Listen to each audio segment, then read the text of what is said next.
Internets, hello you lovelies! Let's talk about Your Friendly Neighborhood Spider-Man Episode 3. I am going to be breaking these into individual episode reviews for the batch of 3, 4, and 5 that we just got because I think, honestly, they should have been released weekly. These are so rich, so dense, so full of conversation, full of so many new twists and turns, so many comic references, so many movie references, so many TV references to the Webhead himself that I think is absolutely worthy that each episode gets its own conversation. So this batch I'm going to be doing as 3, 4, and 5. If people only like it as a lump, maybe I'll go back to the rest as release order. But this is going to be Your Friendly Neighborhood Spider-Man Episode 3. Now, if you're new to this page, I love comic books. Like, I read the comics themselves. I read about 50 to 70 comics every single week, and every week right here in this channel, I break down my favorite 9 comics of that week, and I try to make them more approachable. So if you're into comic books, definitely subscribe to this page. I also do lots of movie reviews and TV reviews also right here. This year is one of the most stacked year in TV and film, so we're going to be doing stuff every single week. Please hit that subscription bell. We are rapidly approaching 50K, and when we hit there, going to do a 50 comic giveaway for 50K.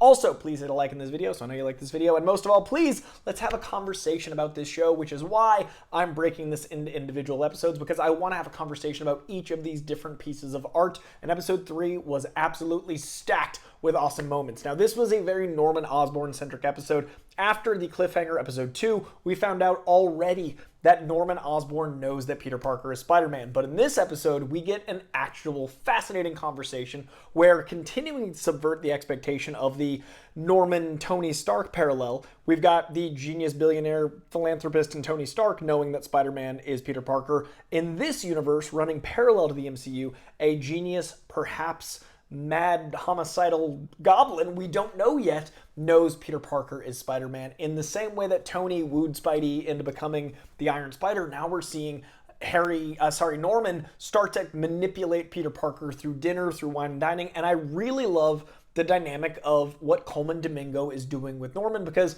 it's very deep into knowing him, and I'm still not sure if he's ever going to break bad. Much like the incredible, spectacular Spider-Man animated series, they're writing Norman so well that I, just as Peter Parker is, am being manipulated by Norman. I don't know if I'm being manipulated against the actual canon of him not ever turning, or if I'm being hoodwinked in believing he's a good guy as Peter is, because right now, it does feel like they're making him the same Tony Stark of not going evil. They are going to have him be altruistic. I love that he becomes the guy in the chair for Spider-Man. I love that he becomes the one that's helping him navigate all these things. And I think it's a really interesting turn because the Norman-Peter relationship in the comics is so interesting because not only is he like a surrogate son and he's proud of him in science, but that causes a rift with Harry.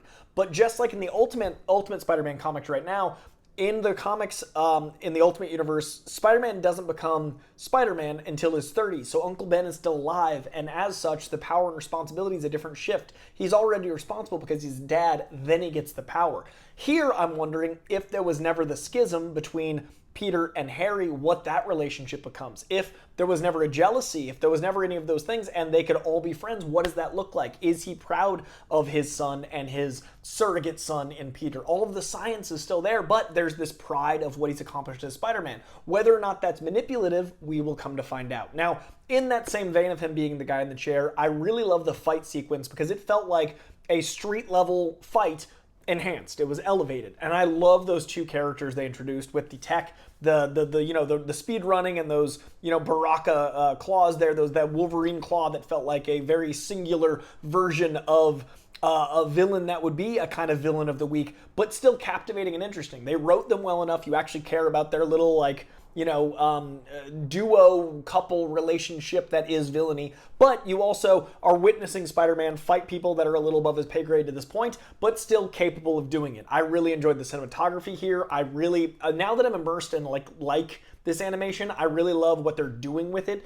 I like that the camera feels like it actually moves. I like that the animation, you forget the 2D, 3D elements, and it uses them both as a strength. And this fight really showed what this animation style can do for this world. So I'm very, very impressed overall with everything they're doing. I think it's really a great way to build out the Spider-Man mythos and honor the history while making new things. And I think one of the things they're doing best is Lonnie. Now, Lonnie Lincoln in the comics becomes Tombstone.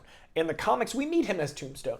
I love that they're kind of making Lonnie Lincoln have the Parker luck here. Now, not only is Lonnie selfless, he's, buying people lunch, he loves his girlfriend, he's taking care of Peter Parker. They've kind of made him the Harry Osborn. They've made the popular cool guy at school friends with Peter Parker in his own way, but we also get to dive deep into Lonnie Lincoln in this episode. We get introduced to the 110 Street Gang, which his brother's involved with, Lonnie's brother. Very curious if that is what turns Lonnie into Breaking Bad. I'm very curious what develops there. We introduce Don, who's typically a Luke Cage villain. I also really like that the Wizard is the Wit character that is the professor at Oscorp. That's the Wizard, who's traditionally a Fantastic Four villain. Now we've got Don, I can't remember, I'm sorry, who's traditionally a Luke Cage villain, so we're not just Spider-Man villains, we're actually using Marvel villains with Spider-Man, building out that universe as well. So this is growing out the MCU while it's growing out Spider-Canon, while it's subverting expectations.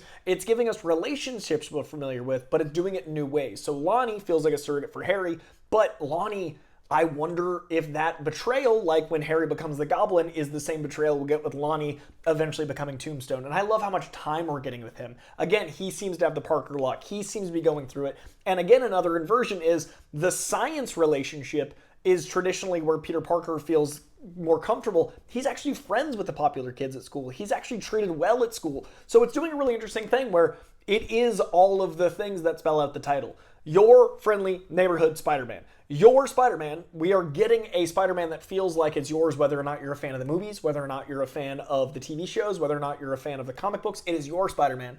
Friendly, he is like so good at the quips and the way of using that as defense mechanism. He's such a friendly guy. Like, it actually feels like that is an element that's important to this take on the character. Neighborhood, this feels like New York. They're going down alleys that feel lived in and that they smell like pee. They're going through crime that feels very specifically New York. The accents, the music that's playing, this feels like New York. This feels like a neighborhood show. The villains feel neighborhood. It all is landing there. And then Spider-Man. This is such a quintessential Spider-Man show. Absolutely working for me. Loving the Osborne dynamics, both in what we've seen with Norman. Hopefully we see more of Harry. Loving what they're doing with Lonnie Lincoln. Loving Nico as a will they, won't they friendship relationship. Love that bond that's forming. Love everything they're doing at the pacing. I only wish this was released week to week, because I do feel like it is hard when you watch a block to give appreciation for each episode. I think we could have talked about these episodes each for a week and let this be 10 weeks of Spider-Man instead of 4 weeks of Spider-Man. I feel like they rushed this a bit. I'm going to be doing, like I said, this as 3 videos. Hopefully you guys want to watch each of them. If the videos don't do well, I'm going to just do the next batch as one thing like it was released, but I think they each warrant its own discussion and thought, and I really, really like this. Excited to dive into the next episode. I'm going to drop it in a couple hours, dropping this one right as it drops, and then you can keep an eye out in an hour or two for episode 4 right here on the same page. So please hit that subscription bell if you haven't already. Be dropping episode 4 in just a couple hours, 5 a couple hours after that. Going to be doing a lot of reviews this week, including I think this Friday is Love Hurts. You can count on a Love Hurts reaction on well, this video, I believe, is 2 days before Love Hurts, but you should already have a brand new This Week in Comics up. That is going to be me talking about not just the new Fantastic Four trailer, but also the comics of the past 2 weeks now that we're all caught up. So lots of stuff on this page. Please hit that subscription bell, hit the like on this video, leave a comment below. What did you think of Your Friendly Neighborhood Spider-Man Episode 3? Are you enjoying this? What's going to be this version of Norman Osborn? Are you enjoying the way this is getting released? Are you enjoying the show overall? Let me know in the comments below. Let's have a conversation. So much love. I'll see you in a couple hours for episode 4. Bye, guys. Spider-Man. I love that we have a Spider-Man show on right now. It makes me so happy. All right, I'll see you for 4 soon.